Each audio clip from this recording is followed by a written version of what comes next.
आज का प्रातः क्लास है 24 अगस्त 1968। मीठी मीठी रूहानी बच्चे समझते हैं और जानते भी हैं कि पहले पहले है सुप्रीम बाप।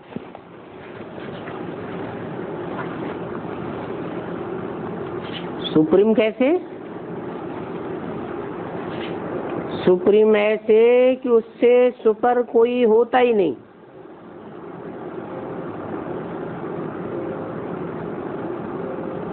वो बापों का भी बाप है। मनुष्य सृष्टि में जो भी धर्म पिताएं हैं उनका बाप प्रजापिता, जिसे वो लोग एडम कहते हैं, आदम कहते हैं, वो सारी मनुष्य सृष्टि का बाप है। लेकिन वो भी सुप्रीम बाप नहीं कहा जा सकता, क्योंकि उसका भी कोई बाप है और उसका भी बाप है सुप्रीम रूहानी फादर, रूहों का बाप। वो ही सुप्रीम शिक्षक है। विश्व की आदि मध्य अंत का राज समझाते हैं। तो वो सुप्रीम गुरु भी है।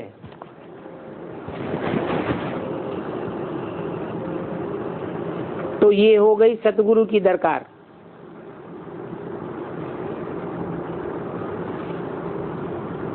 और सतगुरु का दरबार भी होता है ना।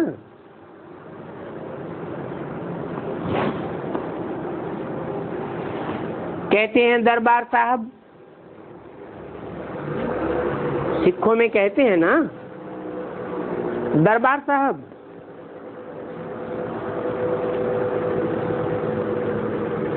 वो तो होते हैं सिर्फ गुरु, उन्हें सदगुरु नहीं कहा जा सकता। सदगुरु निराकार तो एक ही गाया हुआ है। वो अपन को श्री श्री 108 जगत गुरु कहलाते हैं। बल जगत गुरु कहलाते हैं तो भी सदगुरु नहीं कहेंगे। सदगुरु कहीं भी लिखा हुआ नहीं है। वो लोग तो सिर्फ गुरु ही कहते हैं। और ये तो है सतगुरु। तो एक है सदगुरु और बाकी सब हो गए झूठे गुरु। तो कहेंगे पहले बाप, फिर टीचर, फिर गुरु सदगति करते हैं। और सतयुग त्रेता में तो गुरु होते ही नहीं है। क्यों नहीं होते हैं? क्योंकि वहां सबकी सदगति है।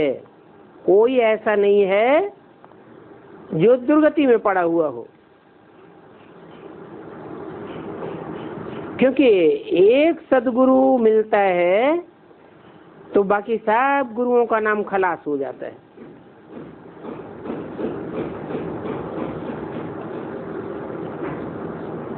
जैसे कहते हैं एक ही बड़ा मंदिर बन जाएगा तो ये सब मंदिर मस्जिद गुरुद्वारे सब खलास हो जाएंगे। तो ये सुप्रीम गुरु तो हुआ सब गुरुओं का गुरु। जैसे पतियों का पति कहते हैं,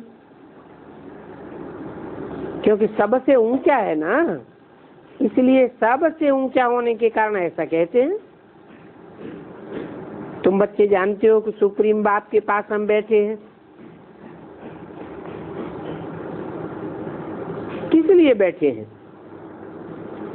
बाप से क्या मिलता है? बेहद का वर्षा मिलता है। ये बेहद का वर्षा और कोई हद के बाप नहीं दे सकते हैं। ये बेहद का वर्षा है। सुख और शांति का। फिर वो बाप भी है, शिक्षक भी है, और ये वर्षा है नई दुनिया अमरलोक के लिए, वॉइसलेस वर्ल्ड के लिए वर्षा है। ये तो सब जानते ही हैं कि वॉइसलेस वर्ल्ड नई दुनिया को कहा जाता है, और विकारी दुनिया पुरानी दुनिया को कहा जाता है। ये बात दुनिया में कोई भी नहीं जानते हैं। क्या? कि विकारी दुनिया को पुरानी दुनिया कहा जाता है और निर्विकारी दुनिया को नई दुनिया कहा जाता है। दुनिया वालों को तो पता ही नहीं है कि निर्विकारी दुनिया कहाँ होती है और किसको कहा जाता है। इस निर्विकारी दुनिया को ही शिवालय कहते हैं।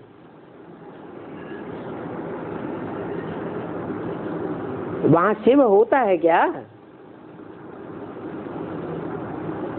जिस निर्विकारी दुनिया को शिवालय कहते हैं, आलय माने घर, तो वहां शिव होता है क्या जो शिव का घर कहते हैं?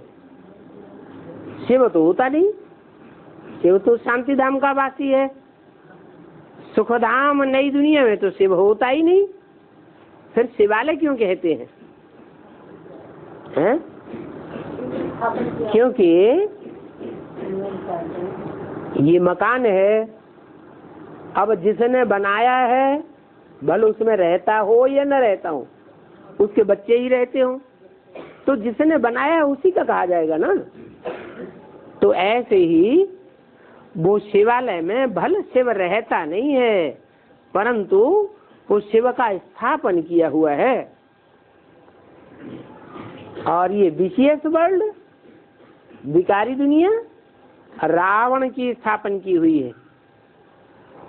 अभी तुम तो बैठे हो गुरु की दरबार में, और ये बात सिर्फ तुम बच्चे ही जानते हो। ये भी जानते हो कि बाप ही शांति का सागर है, तो बाप जब आवे तभी शांति का वर्षा देवे, तभी आकर के रास्ता बतावे। बाकी जंगल में तो शांति कहाँ से मिलेगी? इसलिए रानी के हार का मिसाल दिया जाता है। हार गले में पड़ा हुआ था और बाहर ढूंढ रही थी,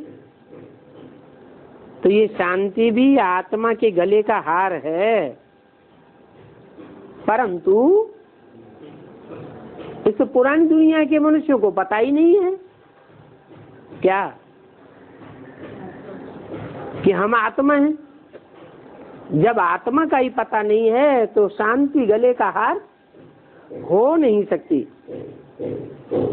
जब रावण राज्य होता है तो अशांति होती है। इस सुख की दुनिया को सुखधाम कहा जाता है, शांति की दुनिया को शांत धाम कहा जाता है। और वहाँ सुखधाम हो चाहे शांति धाम हो, वहाँ दुख की कोई बात नहीं होती है। महिमा सदैव सदगुरु की करते हैं। गुरु की महिमा कब नहीं सुनेंगे? क्यों हैं? सदगुरु की महिमा इतनी क्यों करते हैं? गुरु की महिमा क्यों नहीं सुनी होगी? क्योंकि गुरुओं ने कोई महिमा योग्य काम दुनिया में करके दिखाया ही नहीं। जितने भी गुरु आए, गुरुओं की संख्या भले बढ़ती गई, लेकिन दुनिया में अशांति और दुख बढ़ता ही चला गया। तो महिमा कैसे होगी? ज्ञान, शांति, सुख का सागर तो एक ही बाप है। तो ऐसे कब गुरु की महिमा नहीं सुनी होगी, और न ही कोई कर सकते हैं कि गुरु ज्ञान का सागर है, शांति का सागर है, सुख का सागर है। तो शांति का सागर, सुख का सागर, पतित पावन एक ही बाप है। वो गुरु लोग तो जगत के पतित पावन हो ही नहीं सकते हैं। वो तो एक ही निराकार बेहद के बड़े बाबा को कहा जाता है, बड़े बाबा को कहा जाता है। हाँ? बड़ा बाबा क्या छोटा बाबा भी होता है? हैं? हाँ, बड़ा बाबा भी है तो छोटा बाबा भी है। कौन है? ब्रह्मा बाबा है छोटा बाबा, और प्रजापिता के द्वारा शिव बाबा जब काम करते हैं तो है बड़ा बाबा। बाबा कहा जाता है साकार और निराकार के मेल को। तुम अभी संगम पर खड़े हुए हो। संगम तब कहा जाता है जब एक तरफ है पतित पुरानी दुनिया और दूसरी तरफ आने वाली है नई पावन दुनिया। तुम बीच में खड़े हो, न पावन दुनिया के हो और न पतित दुनिया के हो। इस पतित दुनिया में गुरु तो ढेर के ढेर हैं। आगे तो तुमको इस संगम युग का पता ही नहीं था, अभी बाप ने तुमको समझाया है कि ये तो पुरुषोत्तम संगम युग है। क्योंकि पुरुषों में जो उत्तम उत्तम आत्माएं हैं वो इस समय प्रत्यक्ष होती है, इसके बाद फिर सतयुग आना है। तो ये चक्र फिरता रहता है। ये बुद्धि में याद रहना चाहिए कि हम तो सभी भाई भाई हैं। तो वेद के बाप से वर्षा जरूर मिलता है। जो भी आत्माएं हैं, मनुष्य आत्माएं हैं, उन सबको बेहद के बाप से वर्षा मिलता है। और ये बात कोई को पता नहीं है क्या कि दुनिया में जो भी मनुष्य मात्र हैं और उनकी जो भी आत्माएं हैं उन सबको एक बाप से वर्षा मिलना है। क्योंकि वो बेहद का बाप है। बेहद का माने 500-700 करोड़ का एक ही बाप है। तो जब सबका बाप है तो सबको वर्षा देता होगा। हाँ, कोई को एक जन्म का सुख का वर्षा मिलेगा और कोई को अनेक जन्मों का भी सुख का वर्षा मिलता है। तो ये बात बुद्धि में रहनी चाहिए। वो लोग तो भगवान को ठिक्कर बिक्कर में कह देते हैं। तो ठिक्कर बिक्कर से वर्षा क्या मिलेगा? इसको कहा जाता है अज्ञान अंधेरा। कितने बड़े बड़े पोजीशन वाले मनुष्य हैं परंतु भगवान के बारे में जानते कुछ भी नहीं है। कितने बड़े बड़े गुरु लोग हैं, गुरुओं का नाम मान देखो कितने जास्ती होता है। सभी जावेंगे गुरुओं के आगे माथा टेकेंगे। अब बाप तो समझाते हैं ये टू मैनी क्वींस का पहाका है। ये गुरु लोग भी बहुत हो गए हैं। गुरुओं की संख्या बढ़ती गई और सदगति किसी की नहीं होती। बाप तो कहते हैं मैं तुम सबकी सदगति कर देता हूं। फिर तुम सबकी दुर्गति कौन करता है? एक सबकी सदगति करता है और अनेक गुरु सबकी दुर्गति कर देते हैं। तो कहेंगे दुर्गति दाता कौन? जरूर ये गुरु लोग। और ये ढेर के ढेर गुरु हैं। यहाँ भारत में तो नारी का पति भी गुरु कहा जाता है। शादी की और शादी के बाद ईश्वर गुरु पति हो गया। और फिर वो पति देखो आज्ञा ही कह पहले पहले कैसी करते, पहले ही दिन चीज कर देते हैं, वैश्यालय में ले जाते हैं। अभी तुम बच्चे तो सेंसिबल बन गए हो, आगे तुम सेंसलेस थे, तुमको कुछ भी ज्ञान का पता नहीं था। इन देवताओं के आगे जाकर कहते थे कि हम तो सेंसलेस हैं, नॉनसेंस हैं, हमारे में कोई गुण नहीं, आप सर्वगुणवान हो, सर्वगुण संपन्न हो, हमारे में तो कोई गुण नहीं, आप हम पर तरस करो। अब बताओ ये देवताओं के जड़ चित्र तरस करेंगे क्या? ये जड़ चित्र तो जानते ही नहीं हैं, क्योंकि इनमें तो दिल ही नहीं होता है। किनमें? जड़ चित्रों। वो रहम दिल कैसे कहेंगे बनेंगे? रहम दिल कौन होता है ये भी किसी को पता नहीं है। कहते भी हो गॉड फादर रहम करो, कहीं भी दुख की बात आती है तो बाप को जरूर याद करते हैं। अभी तुम जब दुख आवेगा तो तुम ऐसे तो नहीं कहेंगे बाबा हम पर रहम करो। क्यों? तुम्हारे ऊपर दुख आवेगा तो तुम नहीं कहेंगे कि बाबा हमारे ऊपर रहम करो, हैं? कहेंगे? नहीं कहेंगे। क्यों नहीं कहेंगे? हाँ, दुख की बात, दुख रहम करने की बात ही नहीं। जितना हम पुरुषार्थ करेंगे उतना हमारे ऊपर रहम स्वतः ही होता है।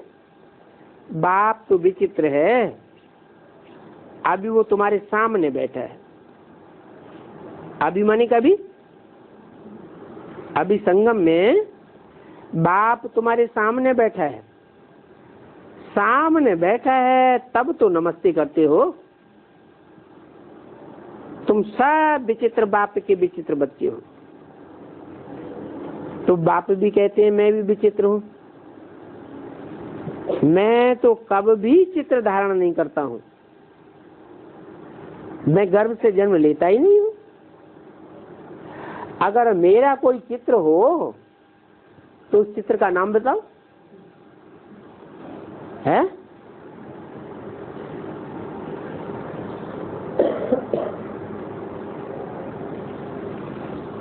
बस इतना ही कहेंगे शिव बाबा।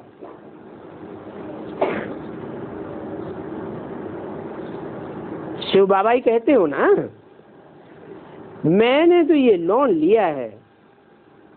क्या है? कौन सा लोन लिया है? है? लोन कौन सा लिया है? ये 68 वाणी है ना। तो कहा मैंने तो ये शरीर लोन लिया है, ये लोन मेरे को भर के देना पड़ेगा कि नहीं? है? ये लोन मेरे को भर के देना पड़ता है। सो भी ये पुरानी से पुरानी लॉन्ग बूट है, पुरानी जूती है, उसमें ही प्रवेश करता हूं।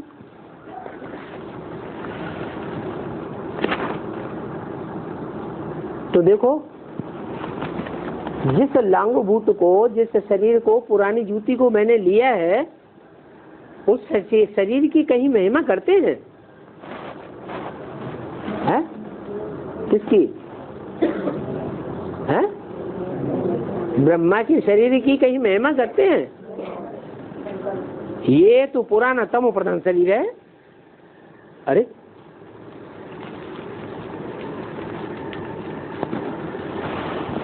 उनके शरीर की महिमा नहीं करते हैं। चलो ठीक है, मान लिया कि ब्रह्मा के शरीर की महिमा भी नहीं करते हैं, पूजन भी नहीं करते हैं, मूर्ति भी नहीं बनाते हैं, पूजा भी नहीं करते हैं। तो ब्रह्मा के बाद जिस दूसरी मूर्ति में प्रवेश करते हैं, उस दूसरी मूर्ति की महिमा करते हैं? हैं? वो तमो प्रधान शरीर नहीं है। समान बन जाते हैं तो समृद्धि हो जाती है। हाँ, भले पहले तमो प्रधान है, फिर पुरुषार्थ करते करते उसी शरीर से उसको सतो प्रधान भी बनना होता है। इसलिए सतो प्रधान शरीर की पूजा, संपन्न रूप की पूजा करते हैं। और ब्रह्मा का जो तन है वो तो संपन्न रूप बनता ही नहीं, अडॉप्ट किया है। तो क्या महिमा करते हैं? नहीं, ये तो समझते हैं कि ये ऐसा था, अब फिर मेरे द्वारा गोरा बन जाएगा। बना तो नहीं है ना। अब फिर बाप कहते हैं मैं जो सुनाता हूँ उन बातों पर जज करो। अगर मैं राइट हूं तो राइटियस बातों को ही जज करो, और उन बातों को ही सुनो, दूसरे कोई की बातें मत सुनो। अनराइटियस बातों को सुनो ही नहीं। अनराइटियस बातों को ईविल बातें कहा जाता है। तो बाप कहते हैं टॉक नो ईविल, सी नो ईविल। इन आंखों से जो भी देखते हो उन सभी को भूलते जाओ। क्यों? इन आंखों से जो भी देखते हो वो सभी को भूलते जाओ। अच्छा, इन आंखों से बाप को देखते हैं कि नहीं देखते हैं? हैं? देखते हैं तो कैसे भूले? बापू नहीं भूले? नहीं, हम जानते हैं बाप का भी जो अभी वर्तमान रूप है वो आगे चल के बदल जाएगा। अभी अपूर्ण है और आगे चल करके संपूर्ण रूप हो जाएगा। तो ये रहेगा या बदल जाएगा? बदल जाएगा। तो तुम जानते हो कि अभी तो हमें अपने घर जाना है, फिर वापस हम सुखधाम में आवेंगे। बाकी समझो कि ये तो सभी जैसे कि मरे पड़े हैं। ये सारी दुनिया में इन आंखों से जो कुछ देखते हो, पुरानी दुनिया में सब पुराना ही पुराना है, तमो प्रधान ही तमो प्रधान है, और नई दुनिया में सब सतो प्रधान होगा। तो टेम्परेरी को क्या देखना, आज है और कल नहीं रहेगा। तो ये पुरानी दुनिया, ये शरीर है, ये होंगे ही नहीं, ना ही ये दुनिया रहेगी। तो हम पुरुषार्थ कर रहे हैं नई दुनिया के लिए। जो भी इतने धर्म वाले हैं, ये कोई भी वैरायटी धर्म वाले नहीं रहेंगे, सब चले जाएंगे। ये पुरानी दुनिया पहले भी नहीं थी, अब फिर नहीं रहेगी। वर्ल्ड की हिस्ट्री मस्ट रिपीट। तुम अपना राजभाग ले रहे हो, जानते हो कि कल्प कल्प बाप आते हैं राजभाग देने के लिए। तुम भी कहते हो हाँ बाबा, आपसे हम 5000 वर्ष पहले भी मिले थे, हमने राजधानी का वर्षा लिया था, नर से नारायण बने थे, विश्व का मालिक बनते हो। तो ये तो जानते हो कि सब एक जैसा मर्तबा तो नहीं पा सकते हैं कि सारे ही नारायण बन जाए। ये हो सकता है क्या? हाँ, ये कहेंगे यथा राजा तथा प्रजा, नंबरवार मर्तबा पावेंगे, और नंबरवार तो होते ही हैं। तो ये स्पिरिचुअल यूनिवर्सिटी है, स्पिरिचुअल फादर ही पढ़ाने वाला है, और ये स्पिरिचुअल नॉलेज सिवाय स्पिरिचुअल फादर के और कोई भी दे भी नहीं सकता। क्योंकि स्पिरिट किसको कहा जाता है? स्पिरिट कहा जाता है आत्मा को, और आत्माओं का आत्मिक फादर कौन होगा? आत्मा ही होगा। तो स्पिरिचुअल फादर पढ़ाने वाला है, और ये बच्चे भी पढ़ते हैं। कोई प्रिंसिपल का बच्चा होता है तो वो ही वहीं लग जाता है, स्त्री भी पढ़ाने लग जाती है, बच्ची भी अच्छी रीति पढ़े तो वो भी पढ़ाने लग जाती है, परंतु बच्ची तो दूसरे घर चली जाएगी। इसलिए यहाँ तो कायदा नहीं है बच्चियों को नौकरी करने का। क्या नई दुनिया में तो नौकरी करने वालों का सारा मदार है यहाँ की पढ़ाई पर। इन बातों को दुनिया जानती नहीं है। नई दुनिया में जो जितना ऊंचा मर्तबा पावेंगे वो यहाँ की पढ़ाई के आधार पर पावेंगे। लिखा हुआ भी है भगवानुवाच, बच्चों मैं तुमको राजाओं का राजा बनाता हूँ। राजाओं का राजा बनाता हूँ, कोई मॉडल थोड़ा ही बनाता हूँ।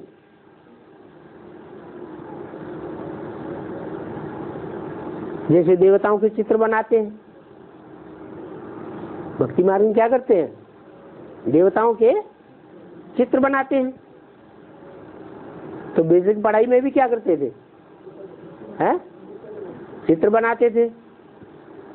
म्यूजियम बनाते थे तो म्यूजियम में देवताओं के मॉडल बना के रख देते थे। अब मैं कोई मॉडल थोड़ी बनाता हूँ, मॉडल बनाता हूँ या चैतन्य बनाता हूँ। भक्ति मार्ग में देवताओं के चित्र बनाते हैं। तुम तो पढ़ करके ये ऊंच पद पाते हो, वो भक्ति मार्ग वाले तो मिट्टी के चित्र बनाते रहते हैं। यहाँ तो पढ़ाई है।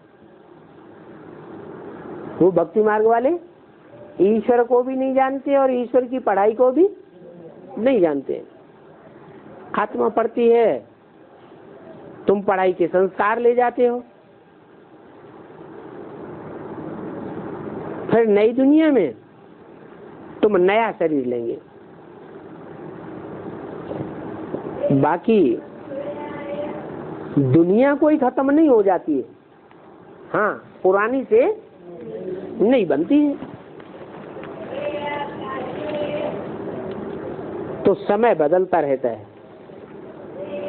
गोल्डन एज से सिल्वर एज, सिल्वर से कॉपर एज और कॉपर से आयरन एज होती है। 16 कला संपूर्ण से कलाहीन होती है। बाकी दुनिया तो वो ही चलती रहती है। हाँ नई सो फिर पुरानी बन जाती है। नई दुनिया में दैवी राजधानी थी और पुरानी दुनिया में असुरों की राजधानी होती है। अभी जो भी राजधानियां हैं देश देशांतर में, वो देवताओं की राजधानी कहेंगे क्या है? असुरों की राजधानियां हैं। तो बाप तो तुमको राजाओं का राजा बनाते हैं और बनाते भी हैं इस पढ़ाई से। सो भी फिर स्वर्ग का राजा बनाएंगे और कोई की ताकत नहीं है जो ये बातें पढ़ा सके। ये राजयोग सिर्फ बाप ही आकर के पढ़ाते हैं और कितनी अच्छी रीति पढ़ाते हैं। फिर भी देखो माया बच्चों को अपना बना लेती है। जितना जितना जो पढ़ा है भले माया अपना बना लेती है। कोई कोई बच्चों के शरीर भी छूट जाते हैं, फिर भी वो पढ़े हुए के अनुसार जरूर स्वर्ग में आ जाएंगे। पढ़ाई के अनुसार ही पद पावेंगे। कोई की कमाई व्यर्थ नहीं जाएगी। वहां दुनिया में जो नॉलेज पढ़ते हैं फेल हो जाते हैं और मर जाए तो व्यर्थ चला जाता है। तो ये तुम्हारी अविनाशी कमाई है, इसका विनाश नहीं हो सकता।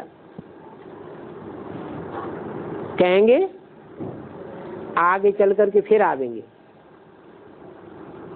जो भी पढ़ाई पढ़ने वाले हैं आगे चल करके जन्म लेंगे और आवेंगे जावेंगे कहाँ, क्योंकि ये एक ही हस्ती है, फिर भी आते रहेंगे।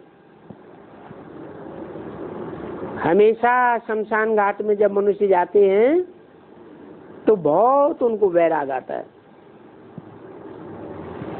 सोचते हैं अरे क्या हम भी ऐसे ही शरीर छोड़ देंगे, तो वैराग आने लगता है।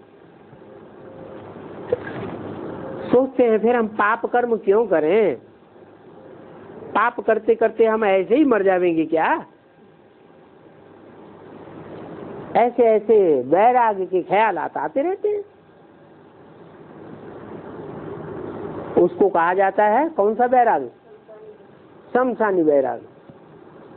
थोड़े समय के लिए जब तक शमशान में रहेंगे वैसा वातावरण रहेगा, वैसी बुद्धि चलती रहेगी, और शमशान से वापस घर आए धंधा दोरी में पड़े और सब वो सारी बातें भूल जाते हैं। हाँ, इतना समझते भी हैं कि हम जाकर के दूसरा शरीर लेंगे, परंतु ज्ञान तो कोई में है ही नहीं। यहाँ तो तुम बच्चों को समझाया जाता है कि इस समय तो खास मरने के लिए तुम तैयार हो रहे हो, क्या साधारण मौत के लिए तैयार नहीं हो रहे हो, हैं? खास मौत कैसी, जीते जी देवान से मरने के लिए तुम तैयार हो रहे हो। तो तुम समझो इस दुनिया में तो हम टेम्परेरी हैं, ये पुराना शरीर छोड़ करके जा करके हम नई दुनिया में पहुंचेंगे। बाप कहते हैं जितना याद करेंगे उतना तुम्हारे पाप कटेंगे। बातें तो बड़ी सहज है, और सहज से सहज भी है, फिर डिफिकल्ट से डिफिकल्ट भी है। कैसे,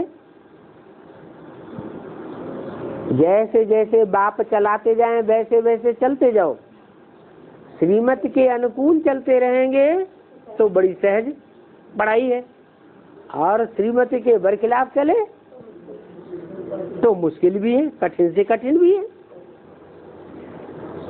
तो बच्चे जब पुरुषार्थ करने लग जाते हैं तो समझते हैं कि माया की बहुत युद्ध है। बाप कहते हैं ये तो बहुत सहज है, परंतु माया तो दीवा बुझा ही देती है ना। गुलबकावली की कहानी है, माया बिल्ली बार बार आकर के दीवा बुझाई देती थी। यहाँ पर तो सभी के माया के गुलाम, सभी माया के गुलाम हैं, एक भी नहीं है जिसको माया छोड़ देती हो। सारी प्रकृति, सारी प्रकृति तुम्हारी दुश्मन बन जाती है। फिर नई दुनिया में सारी प्रकृति तुम्हारी अदब करेगी, वहां कोई भी तूफान नहीं आवेगा, कोई भी प्रकार का फैमन नहीं पड़ेगा। यहाँ तो तुम माया को भी गुलाम बनाए लेते हो, तो प्रकृति को भी गुलाम बनाए लेते हो। कैसे, राजयोग की ताकत से इतना गुलाम बनाते हो कि वहां पर कभी भी माया का और प्रकृति का वार नहीं होगा। अभी तो देखो माया और प्रकृति कितना तंग करती रहती है, कितने तंग होते हो। इसलिए गायन भी है, मैं गुलाम तेरा। वो फिर माया कहती है कि तू गुलाम मेरा। बाप कहते हैं मैं अभी तुमको माया के गुलाम पने से छुड़ाने के लिए आया हूं, तुम मालिक बन जाएंगे तो गुलाम पने से छूट जाएंगे।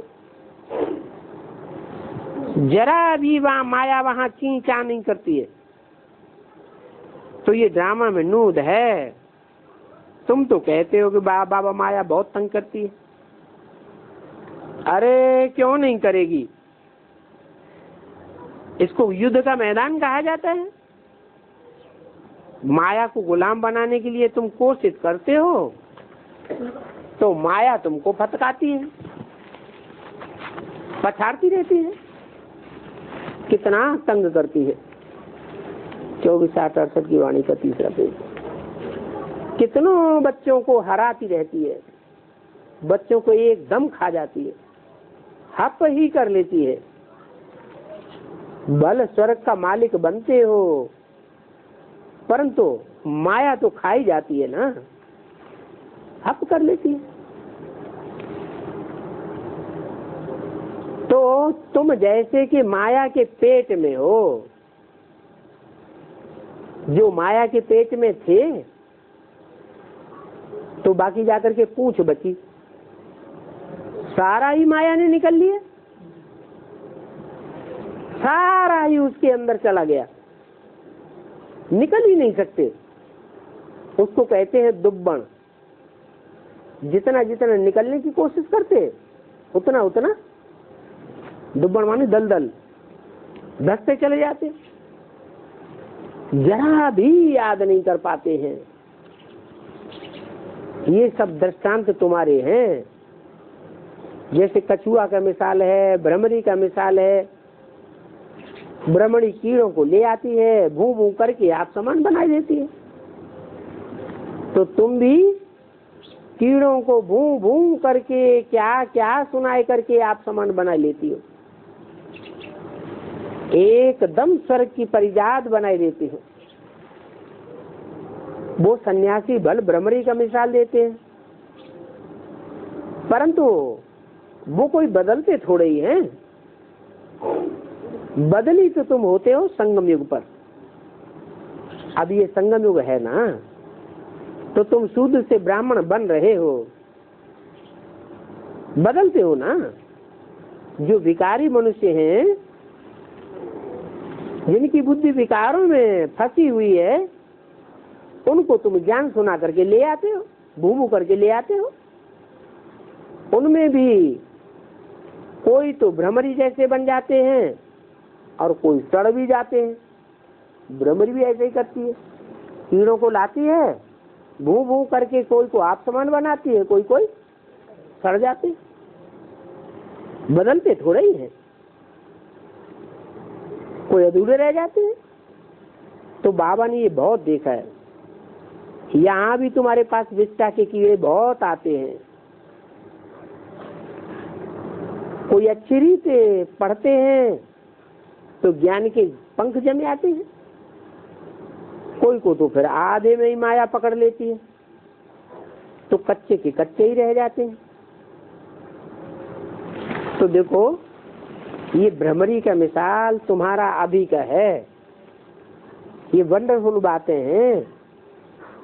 भ्रमरी ले आकर के आप समान बनावे, ये वंडरफुल बात है। और एक ये भ्रमरी ही है जो आप समान बना लेती है। दूसरा फिर सर्प का मिसाल देते हैं। तो यहाँ संगम युग के दृष्टांत वो फिर सन्यासियों ने उठा लिए हैं। वो कोई सर्प की तरह कैंचुल त्यागना, देह अभिमान त्यागना सिखाते थोड़े ही है। सतयुग में शरीर ऐसे ही छोड़ते हैं कि बस एक कल छोड़ी दूसरी लेते हैं। उनको तो झट पता पड़ जाता है कि अब हम शरीर छोड़ने वाले हैं। यहाँ भी कोई सत्व प्रधान मनुष्य होते हैं तो उनको पहले से क्या पता चल जाता है कि हम इतने दिन में शरीर छोड़ देंगे। तो ऐसे ही सतयुग में होता है। एक शरीर से आत्मा निकल करके दूसरे गर्भ महल में प्रवेश करती है। बाकी जेल आदि की वहां कोई बात नहीं होती है। गर्भ में वहां आत्मा चिल्लाती नहीं है कि हमको निकालो, त्राही त्राही नहीं करती है। तो ये भी एक मिसाल देते हैं। गर्भ महल में बैठा, उनको बाहर निकालने के लिए दिल नहीं होती थी, फिर भी बाहर तो आना ही पड़ता है ना।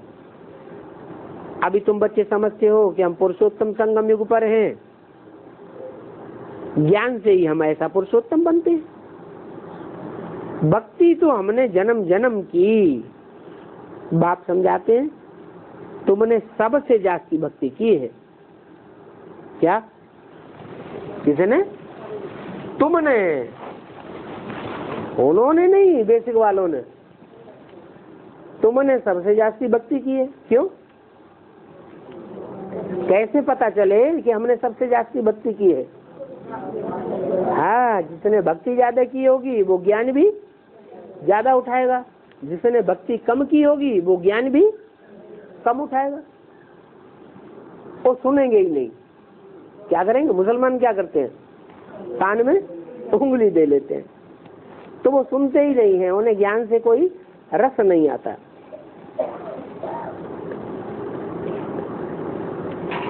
तो नंबरवार पुरुषार्थ अनुसार ही जिन्होंने भक्ति की है उतना ही पद पाएंगे। बाकी शास्त्रों का ज्ञान कोई ज्ञान नहीं है, वो तो भक्ति है। उन शास्त्रों के ज्ञान से कोई की सदगति नहीं होती है। शास्त्रों के ज्ञान से सदगति होती है, गुरु से सदगति होती है, या सदगुरु से सदगति होती है। गुरु भी बहुत हैं, शास्त्र भी बहुत हैं, उन शास्त्रों के बताए हुए रास्ते भी बहुत हैं, और सदगुरु एक ही है, उसका सदगति का रास्ता भी एक ही है। तो सदगति का माना ही शब्द माने सच्ची, और गति माने चाल। सच्ची चाल क्या है? जो बुद्धि रूपी आत्मा है उसकी सच्ची चाल वो है जो सदैव आत्मा ऊपर ही ऊपर जाए, ऊंची स्टेज में जाए। दुर्गति क्या है? धरणी में जाए। मिट्टी में अगर बुद्धि जाए, देह क्या है? मिट्टी है। तो देह रूपी मिट्टी, धरणी, देह रूपी धरणी की तरफ अगर बुद्धि जाती रहती है तो समझो हमारी क्या हो रही है? दुर्गति हो रही है। और देह रूपी मिट्टी से ऊपर उठ करके आत्मा मनन चिंतन मंथन में लगे, एक बाप की याद में ही लगी रहे, ईश्वरीय सेवा में लगी रहे, नई दुनिया की प्लानिंग में लगी रहे, तो क्या समझे? हमारी आत्मा की सदगति हो रही है। तो सदगति माना घर जाना। घर तो है ही बाप का शांति धाम, ऊंचते ऊंचे धाम है। बाकी यहाँ इस दुनिया में तो कोई घर में जाना जानता ही नहीं। बाप खुद कहते हैं कि मेरे साथ कोई भी मिलता नहीं है। ये क्या बात हुई? बाप के साथ कोई भी मिलता नहीं है? तो सदगति कैसे होगी? है? मिलता है। तो अगर बाप के साथ मिलेगा तो 5000 साल ऊपर नहीं पड़ा रहेगा है? अगर बाप के साथ मिल जाएगा, सदा काल के लिए मिलेगा, तो कहाँ पड़ा रहेगा? परम नाम में ही पड़ा रहेगा। ऐसा कोई मिलना चाहता है? ऐसा तो कोई नहीं चाहता। सब चाहते हैं कि हम इस दुनिया में रहें लेकिन सुख भोगे, दुख न भोगे। और बाप सुख भोगता है? बाप तो न सुख भोगता है न इस दुनिया के दुख भोगता है।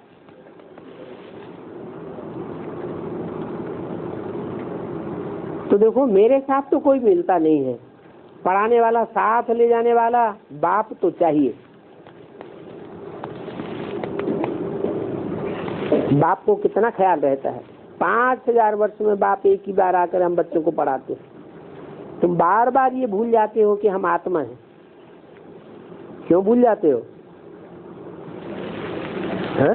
बार बार बाप समझाते हैं अपन को आत्मा समझ, मुझे बाप को याद करो, फिर क्यों भूल जाते हो? 70-71 साल हो गए हैं?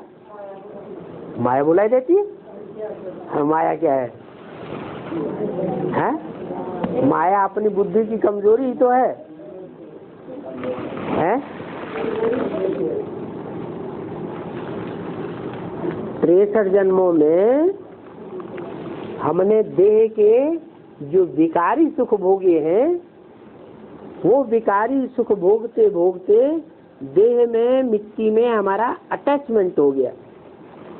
अटैचमेंट होने के कारण हम अपन को देह समझते आए 63 जन्म से। तो बार बार हम अपनी आत्मा के स्वरूप को भूल जाते हैं। अब एकदम पक्का कर दो क्या कि हम ज्योति बिंदु स्टार आत्मा हैं और हम आत्माओं को अब बाप पढ़ाने आया है। अभी तक तो 63 जन्म गुरुओं ने पढ़ाया, लेकिन अब बाप हमको पढ़ाने आया हुआ है। तो इसको स्पिरिचुअल नॉलेज कहा जाता है। सुप्रीम रूह, हम रूहों को नॉलेज देते हैं। तुम जानते हो कि संस्कार सब आत्मा में रहते हैं। अच्छे बुरे संस्कार हो शरीर में तो नहीं रहते, देह में नहीं रहते, काहे में रहते हैं? आत्मा में रहते हैं। तो आत्मा जब शरीर छोड़ करके जाती है तो आत्मा अपने साथ संस्कार, अच्छे बुरे संस्कारों को ले जाती है। शरीर तो खत्म हो जाता है, आत्मा रह जाती है। तो समझो कि अब ये सदगुरु का द्वार तुमको मिला है। सदगुरु के द्वार में तुमको सत्य संस्कार धारण करने हैं। कोई भी झूठी बातों को धारण नहीं करना है। ये आत्मा का द्वार है, सदगुरु का द्वार। फिर सदगुरु ने आकर के इसमें प्रवेश किया। इसको रथ भी कहते हैं, इसको द्वार भी कहते हैं, इसको जो शरीर रूपी रथ है, जिस शरीर रूपी रथ के द्वारा हमको नई दुनिया में जाने का रास्ता मिलता है, शांति धाम सुख धाम में जाने का रास्ता मिलता है, वो रथ द्वार भी है। उसको कहते हैं हरि का द्वार। क्या कहते हैं? भक्ति मार्ग में, भक्ति मार्ग में कहते हैं हरिद्वार। तुम बच्चे जानते हो कि हम स्वर्ग के गेट खोल रहे हैं, लेकिन श्रीमत पर खोल रहे हैं। अपनी मत चलाई तो ये गिरे नीचे नरक में, मनुष्य मत पर चले तो ये नीचे गिरे। श्रीमत पर हम स्वर्ग के गेट खोलते हैं। जितना अच्छी रीति पढ़ेंगे उतना ही सत्य में ऊंच पद पावेंगे। तो बच्चों को पढ़ाई पढ़ना चाहिए ना। टीचर के बच्चे तो बहुत होशियार होते हैं, परंतु कहते हैं ना कि घर की गंगा को रिगार्ड नहीं होता है। घर बैठे भगवान मिल गया तो देखो 71 साल हो गए चिल्लाते चिल्लाते, लेकिन कोई बाप की बातों को वजूद ही नहीं देता। बाबा का देखा हुआ है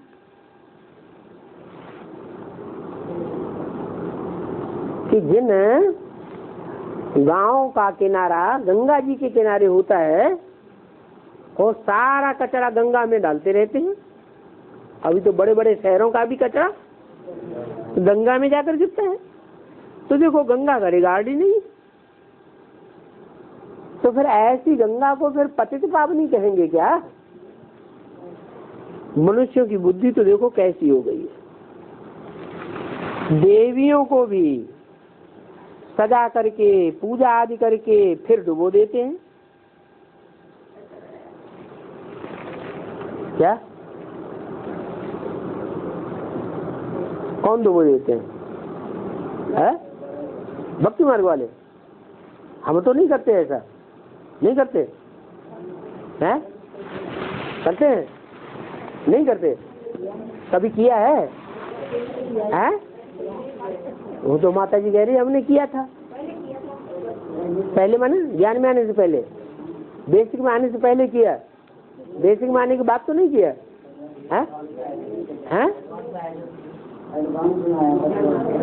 बेसिक में जब आए तब तो नहीं किया, ऐसा नहीं किया। क्यों? जिनको देवियां समझा ये भगवान की बच्चियां हैं, उनको अच्छे अच्छे घर महल माड़ियां बना के दिए या नहीं दिए? हैं? दिया ना, पूजा की ना, है? माताएं तो और भी ज्यादा बर्तन मालती हैं, तो कपड़े साफ करती हैं, कितनी पूजा करती हैं। फिर बाद में क्या हुआ, एडवांस नॉलेज मिलने के बाद फिर उनको डुबो देते हैं, अपमान कर देते हैं। तो बताओ, जिन देवियों को सजा करके उनकी इतनी पूजा आदि करके फिर डुबो देते हैं, तो उनको क्या कहेंगे, है? उनको भक्ति कहेंगे, नॉनसेंस पाना कहेंगे, क्या कहेंगे? सो भी बड़ी बेइज्जती से डुबो देते हैं।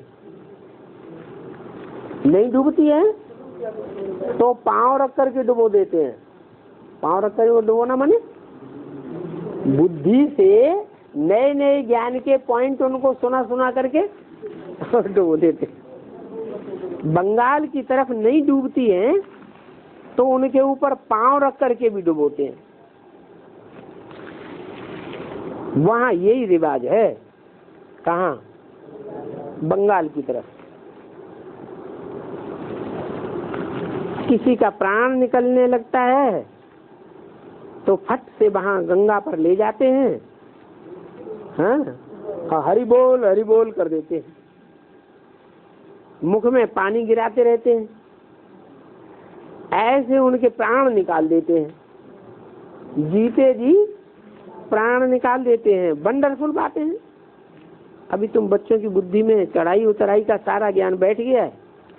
नंबरवार पुरुषार, मीठे मीठे महारथी, घोड़े सवार, प्यादे, सभी बच्चों को पे रूहानी बाप दादा का नंबरवार पुरुषार्थ अनुसार याद प्यार। गुड मॉर्निंग, नमस्ते।